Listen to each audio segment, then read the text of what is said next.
Hello everyone and welcome back to the Forge. Now after yesterday's video where we worked on the Wakizashi, I had a lot of questions about the Habaki because in the video I didn't really show exactly how I made it. I got to the point of me bending it over, hammering on it some, and then the next thing you know, boom, finished Habaki. Now the reason for that is a lot of the footage was out of focus. It was really bad and I didn't think y'all guys would want to see, you know, several minutes of blurry footage with me pecking and hammering on stuff. So today I decided, after giving it some thought over the course of the night, that I'll just do a little video dedicated to the making of this Habaki, how I made the Habaki. So I have minimal tools on this. I don't have none of the fancy bending jigs, stuff like that. So I'll just show you how I did it. There is better ways to do this. I'll get that out front right now. There are people that do a better job, but this worked for me. And for you just starting out, this may be a good way to approach it without having a whole bunch of fancy equipment. So let's get after it. Alright, I'm going to be using this piece of scrap copper round. I think it's like a 2-inch piece. It's not quite an 1/8 of an inch thick, but it'll be plenty thick enough. I'm going to start out with cutting about 1.5 inches to 1 inch piece, 1 inch to 1.5 inches piece off of this, and then we'll slice it and we'll flatten it out, and then we'll start forming our Habaki.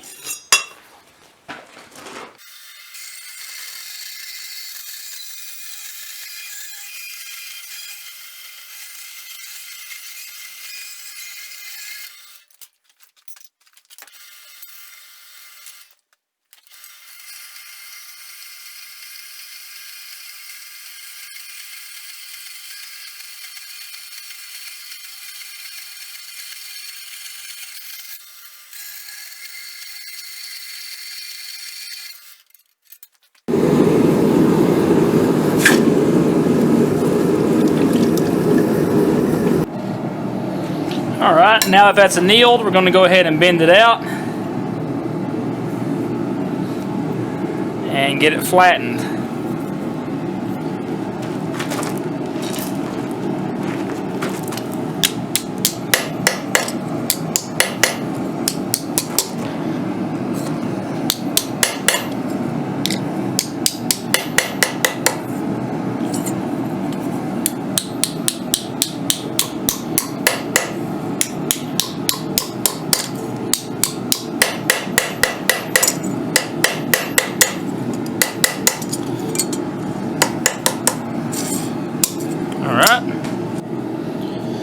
Alright, I've taken our piece of copper in there to the surface conditioning belt and I've cleaned it up. So now we're ready to start bending it around the back of our Wakizashi.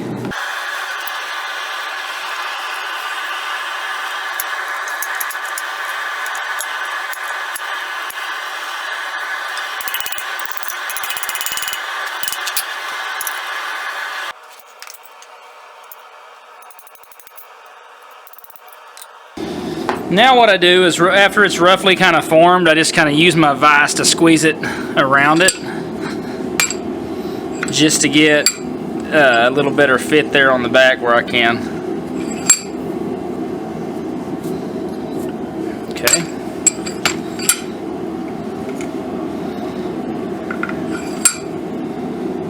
Then I go back with a hammer.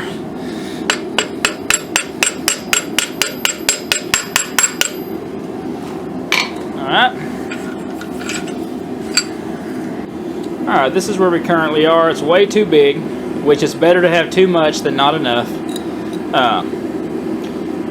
I am going to go in now. Let me get this focus back in. And I'm going to come right back here and we're going to cut a notch. That is where the shoulder of the Wakizashi will slide down into the Habaki. I'm just going to do that with a file. I don't have a handsaw available right now with a good blade. So I'm just going to file in that notch, and then we'll be ready to start working on cutting it to length and soldering the piece in the front of it here.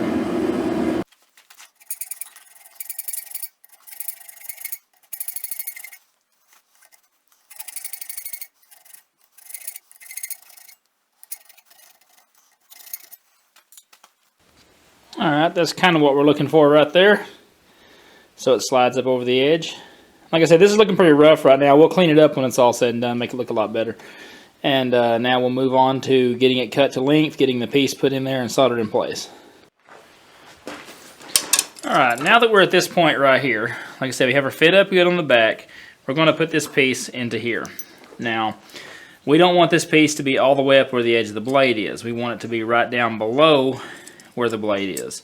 Making a bigger piece here would be smart, because that way you have plenty to grind off and everything else. You just want to make sure you keep it where it needs to be at. I'm going to scratch this and mark here where I want that to stay at, so I can see where it needs to be. And like I said, it needs to be all the way back up in there to where it rests against the tang right here. And what we'll do is we'll flux this real well, and then I don't have a hand torch to solder this with, so I'm going to do it in front of the forge. Not really hard to do, you just got to watch it what you're doing and stay on top of it. Alright, what I'm going to do is I'm going to come in here and I'm going to pinch this right here with the tongs. That'll just kind of help hold everything in place. I got my solder here ready, so let's go ahead and get it heated up and get it soldered.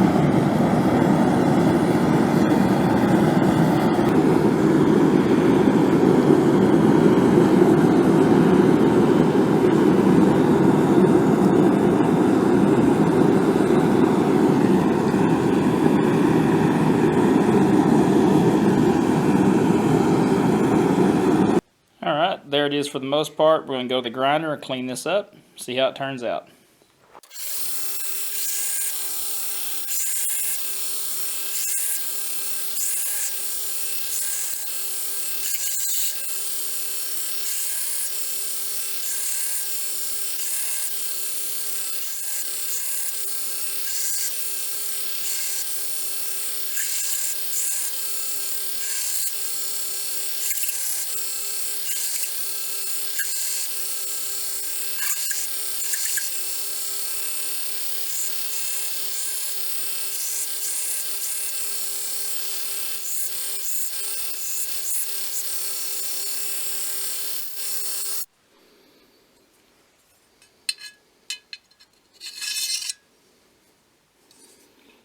Alright, there it is for the most part. Like I said, it's still pretty rough. A lot of cleanup is going to be required on this one. But this one's mainly just to show you the steps that I didn't get to capture in the video the other day. Not too bad. If you have the equipment to be able to build a jig, if you plan on making a lot of these, it's definitely worthwhile. It would make things a lot easier. And I may build one in the future. But we'll see what happens.